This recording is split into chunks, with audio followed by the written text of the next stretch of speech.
Hello everyone and welcome to Polygon Live here at E3 2014. We have a very special episode of Polygon Live for you and a very special guest, Tyrone Rodriguez. Nicholas, welcome to our set. Thanks for having me. Tyrone makes awesome games, and in this case, we're talking about an awesome game that he's making with another guest who's also here, but here in, we were saying the ether earlier, which I think is appropriate, Edmund McMillen, who created a game called Binding of Isaac, which I think a lot of people know, and him and Tyrone are working together, fusing their forces to create Binding of Isaac Rebirth. Is that accurate so far? That sounds perfect. Ed, do I have that right? You do, and Okay. it feels great to be at E3. You are. This is sort of the best way to experience E3 from the comfort of your own home. This is the only way I can experience E3 as of now. Yes. It is a blast. Did you see that game that everybody's talking about? That thing is crazy. The one with the guns or the one with the not guns? Marines. Oh, you know the one with the guns. Okay, of course. Of course. With that one guy when that... Oh, man. Oh, man. They never stop, do they? There's just so many E3s everywhere. It's like everywhere I look, it's an E3. So, Ed, I know you've said this a lot, but we actually haven't had you say it to us. So let's hear the story of, like, I know the basic idea for Rebirth was, like, there were some aspects of Isaac that you weren't super thrilled about, and you wanted to sort of do it right, doing how you imagined it. Is that fair to say? Sure. Yeah, I would say that's pretty fair. I mean, I didn't think it was something that was much of an option. It was like I had like 2 more expansions worth of content that I wanted to do in the existing game, which the first expansion almost didn't come out. It took twice as long to do the expansion than the initial game due to flash limitations and how many times the flash file got corrupted. It was horrible to work on, but we finally got it out. But I had a bunch of stuff on paper that I wanted to do, and the guy that's probably sitting next to you was always bothering me about, let's do something with Meat Boy, let's do something with this. I want to do a game. I want to do a game with you. And I was like, all right, well maybe this makes sense. Let's do this. Yeah. And then it turned into probably much more of a project than he expected because I'm a design Nazi. Is that accurate, Tyrone? Did you expect what you were getting in for? I asked him for the easy one, and he gave me the hardest one possible, so that's about right. Yeah. Because obviously, like, you hear about these games that obviously have, like, an initial release. Spelunky comes to mind, the original Spelunky, which came out on PC, and then sort of the version that was done right, where Derek and Andy sort of created a much deeper and more perfected version of the game, and it took them 2.5 years. Is that sort of how you view this project? Is that it's just sort of grown in scale and probably in a good way, but has it just been a much bigger project than you expected? Oh, absolutely. When Ed and I decided to work together on Isaac, it was there was no rebirth. It was, let's try to do Isaac, let's do it right. And then Ed, through all the design ideas and everything he wanted to do, and he can tell you a little bit more about it, that's how the sort of birth of Rebirth started, as far as let's go all out and let's do this right and let's make the fans really happy. And I love what he does. I love his games. And when it came to Isaac, it's like, well, let's see what we can do and apply some of the Nicholas fun. And he was really open to the idea of turning it into a pixel art game, and we love pixel art. Yeah. So so far it's been an amazing experience, even though we're not done yet. So did that, like, Super NES look come from you, or did it come from Ed, or was it sort of like a joint idea that that's the vision for how the graphics were going to look? Originally, we were both collaborating on the idea. And Ed, you want to tell them sort of how you were able to get fans involved in helping us decide on which way we're going? Yeah, I will say that the grand scale was pretty much my plan from the beginning. I knew it from the beginning. I was just gonna like sneak more of it in until it all piled in there, and then I'm like, yeah, there it is. There it is. But yeah, when it comes to the graphics, I actually originally wanted to do it 8-bit. I wanted it to look like Zelda. Like, it was supposed to be a throwback to Zelda, like kind of my interpretation of Zelda. Like Zelda 1. I wanted it to look like that, but like it's not really that easy to do those like 8-bit graphics in Flash. It looks a little funky, and I'm not that good when it comes to that sort of stuff. So I just decided the fastest way for me to do it would just be hand drawn, and I just did it really quick. Like I did Isaac really, really fast. And one of the things I say is like, go look at Isaac's head and see how irregular it is. That was like one line. That was one swoop of the pen, and never again. Like that's how. You never thought iteration would be a good idea for Isaac's head. You were just like, yeah, close enough. Like, boom! And there's no symmetry there. It's just, whoa, there it is. His head is done. The end. And that's kind of how I approached everything, because I wanted, the game was not planned to be anything spectacular. It was purely for me. I wanted to make a fun little Flash game to do in a couple weeks. It turned into a 3-month project, and I didn't know I thought I was gonna release it for free. You know, I thought it was gonna be a sponsored Flash game, but I showed enough people, and enough people seemed to really like it. I was like, okay, well, I'll put more time into it and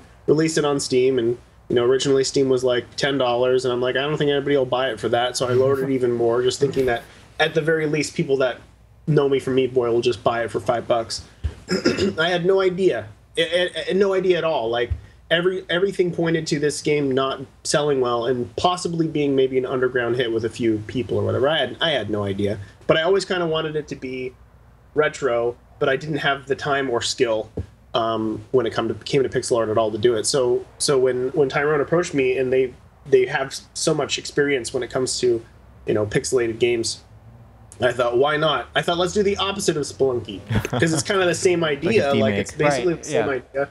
So let's just do the opposite, and we'll go the opposite direction. And instead of doing hand-drawn graphics, we'll do, you know, it's not really 16-bit. Like if you've seen it, it goes kind of beyond that. There's a lot of effects too that kind of like really make it look. It looks retro, but it's not as retro as you might think. Yeah, the impression that I got was that the character art, like enemies and Isaac himself, definitely like have that spirit. But obviously, once you bring in particle effects and like smoke and lighting and stuff like that, this is not stuff that could be pulled off on a Super Nintendo. Never. Yeah. And that's great. I am really drawn to the art style, and we were just taking a look at it on Vita before this, and it looks absolutely gorgeous on Vita as well as on the big screen. You guys are showing it on PS4 on the show floor, yes, which is awesome. So one thing about Isaac, and I'm sure a lot of the struggle that you guys had. Part of the reason that it became such a big project initially, and my guess is part of the reason it's a big project now, is how easy it seems like you could break this game. It seems like super easy that introducing one upgrade or one item could have the ripple effect to essentially like annihilate the entire balance of the game. Is that a fair assessment, or? It's not so much, because there's two directions that I went when designing the game. Initially, I wasn't super happy with the design of the game because it felt too much like a slot machine. And sure. I'm watching a lot of people play it, and I remember feeling mildly discouraged in the beginning when I kept seeing people randomly getting pretty OP. But the thing is like, that's what Isaac is. Like, Isaac is kind of this random, slot machine where your skill level still takes it to the end. You still have to have some skill in the game in order to get to the end of the game. But you can get a helping hand, and in a lot of ways, I kind of did the unlock system to complement that. It was kind of like, the more you play, the more items you unlock, and the more OP you have the possibility of getting it. But the more you play, the more of those things happen. Sure. And how does this sort of surface? I know certain elements have been changed, not necessarily to the core gameplay, but like certain elements like the store, for example. We were taking a look at the store. You guys have sort of enhanced the way the store works and other aspects that haven't really been touched since the initial release. Yeah. To add some more permanence to it, or persistence, as it were. You don't feel like that goes counter to the spirit of Isaac of like starting fresh each time?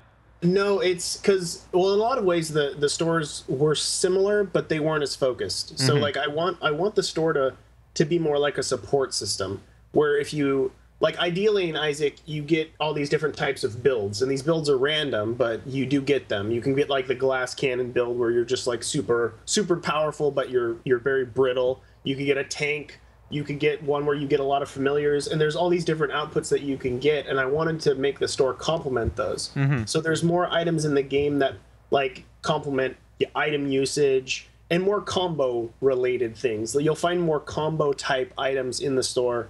And like you said, the store actually has more of a focus where you invest in the store and this kind of leveling, this progressive leveling system where you dump more coins into this donation machine and the store actually grows. And it grows visually as well. Like there's a higher probability of you having more items in the stores in the future and also unlocking more items for the store. Sort of like an Animal Crossing vibe. What was that? Like an Animal Crossing vibe?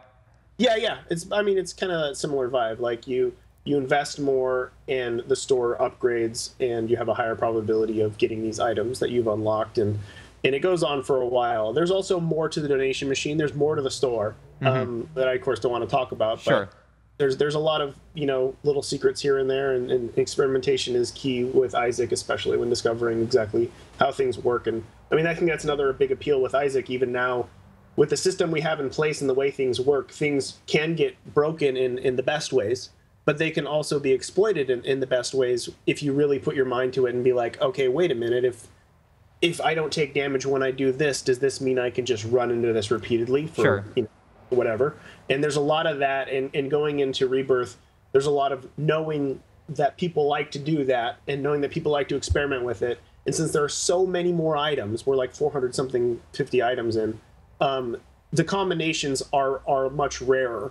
So you got to kind of just run the risk of like, what am I going to get? And I'm going to have to, do my best with what I have. And I even push that even more with the new character Eden, and they generate with random items, and the way they're set up is whenever you kill Mom, you get like a coin that gives you credit to play as them, and every time they're generated, they're always random, but if you die with them, the coin's gone. So you have to just be like, okay, I'm stuck with these items.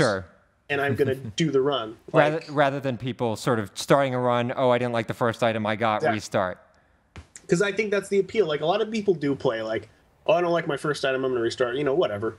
But there is something to games where every item in the game, there are good items and bad items, but you can make do with what you have. And if you're skilled enough, you can use the items that you're stuck with. And I wanted to push that more in Rebirth.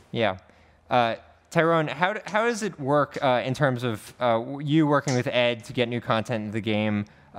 Is it he has design documents that he has an idea for an item or something like that, and you're like, okay, how are we going to get this in the game that's not going to break it? Are you having ideas that you're bouncing off Ed? How is that sort of structure working out? The easiest way to look at it is Ed is, I would say, obviously a very much integral part of our team at Nicholas, and he's the lead designer, and he has design vetoes, everything, even down to our lead artist. We'll send artwork to Ed. He'll look at it and say, like, okay, I like this, no, but change this, or do this, or this looks great. So we're constantly going back and forth, and he's working with our lead programmer to implement everything, and then each of the leads will, in turn, will go directly to their subordinates and say, like, okay, I need to do this, I need to do this, and generally, the way that it seems to have worked really well with Ed and I and the team is that what we're doing is every week we'll have a new build.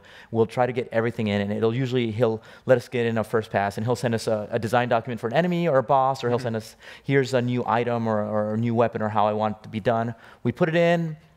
He'll play the build for day 2 or 3 days each week, and then we'll get a gigantic email on a Friday night, like, oh, great. And we'll have this email, and we'll go back, and usually I would say, and Ed can speak for it too, but usually by the second iteration we get it right. But then he's also given us a lot of fun freedom with certain things that I can't speak about that players will see, where we've said, hey, we want to try this, let us do this new weapon or this enemy or this boss. He lets us go nuts, we show him, and then I think generally we've gotten pretty close to what he wants, because one of the artists has 200 hours on the game, another of the artist has 300 hours, the programmer has 100 hours on it. On the original, you mean? On the original, and even thanks to sort of Ed calling out Spider, which is the creator of the Spider mod. He's on the team as one of our programmers. Oh, awesome. And he's invaluable because I would argue that he knows the game as good as Ed in a very unique way. He was able to hack the Flash version and make a mod out of it. So he does a really good job along with the rest of the team to get Ed what he needs. Sure. And that's pretty important for us. Ed, is it very obvious, like certain things when when it's working, when it's not, or is there some nuance to it?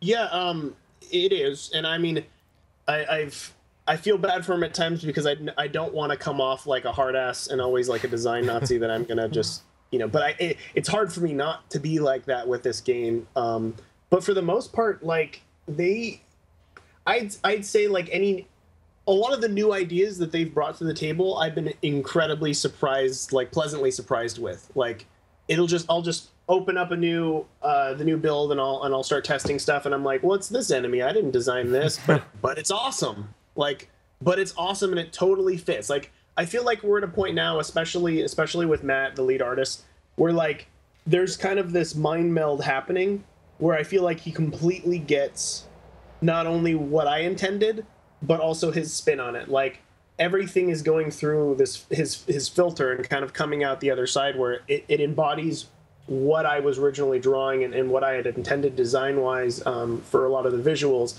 but it's going through this filter that I prefer because he's a much, much better pixel artist than I'll ever be. So, I don't know, it's just like this perfect thing, and it's like, he'll like throw a new enemy out there, and it's like, whoa, this looks really good. It looks appropriate, and that's important. Sure. And it plays well, and like, that's awesome. It's also less work for me. It's bit more for us. It's always a pleasant surprise because everybody is thinking a lot about what they're doing and how appropriate each thing is for the game, and it's been quite awesome. I've been very happy with almost every single new idea. There's been a couple big ones that I think people will really appreciate, and also probably think that I came up with, and I'll probably take credit for it. That's a safe bet. I know you've been posting on the site regular updates, sort of detailing certain aspects, but I also know you're very strict about what you reveal about this game.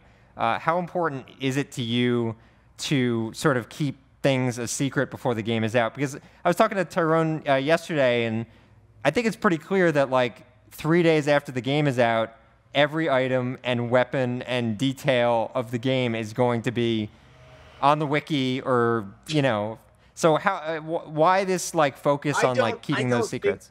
I don't think it. I think it'll take longer than that. Okay. I mean, unless someone's just going in and digging through code. Which someone definitely 100% will. There's no question in my mind. For sure, but the thing is they'll still have to work for it. Like, things are designed in a way in order to really unlock these things and get what you want in 100% the game. You have to work for it. You're not going to, I mean, you could hack the game, whatever. I'm sure people will. But it's kind of this... The original game I intended in a certain way, and I realize everybody, well, not everybody, but most people go to the wiki and read up and play the game that way. And I know a lot of people haven't even played the game, but they've watched hundreds of hours of Binding of Isaac playing Northern Lion or whoever else is streaming it, and they know the game that way. But there's kind of this intent going in where I prefer it if people go in blind and get to experiment with all the new items and experiment with all the new rooms and all the new combinations and all the new enemies and secrets and discover them for themselves. But I also do really enjoy the watching the wiki unfold. I totally watch it, and I watched it for the initial game and I watched it for the expansion. I want to see people discover things for themselves and watch this kind of shared idea go through the internet and everybody kind of discover all these different things. And it's the funny thing is it's still happening now in a way. Like there's still new discoveries happening with Isaac. Granted, a lot of those discoveries are kind of like really oddball combinations or weird exploits. But I'm positive that's still going to happen with the new game. Sure. That's kind of how the system is designed. And are you guys sort of prepared for people to find these really crazy, abusive combinations? And is the plan to essentially like try to patch them out or just roll with them after release? What is the plan? There's kind of this balancing system of when it comes to how broken does something need to be in order to fix it. Mm-hmm. And how fun is it as well? I mean, there's certain things, there's been a couple things where we've been in development and we'll come up with a weapon and we'll send it back to Ed, or we'll even say, hey, we accidentally did this, and he'll say, this is awesome, let's use that. And it becomes an issue of balancing that. But even the last 3 days at E3, we've seen that same magic that Ed's talking about for players, discovering all these new things, and the new larger rooms are blowing away. I'll have I can't say how many people walked up and say, I have 100 hours, I've got 50 hours, I've got 300 hours. One guy had 500 hours on Wow. it. And they're going in, and this is a new game to them. It's very apparent that they're walking in, and you can tell that they know how to play, they know how to maneuver, and they know what they're doing. The first thing they ask is, what's the bomb button? But it's very clear that this is going to be a game that, at least for the first part, once it's out, that will catch a lot of even expert players off guard, in the sense that it's a new game, Sure. although it's Isaac. Sure. And it also seems to be, to a certain extent, being built to introduce new players, even casual players, to Isaac. We were playing the co-op mode on the show floor yesterday, which is this like cool drop-in, drop-out, where essentially the second player is playing as a minion, I guess, a little floating fetus-looking dude. Yeah.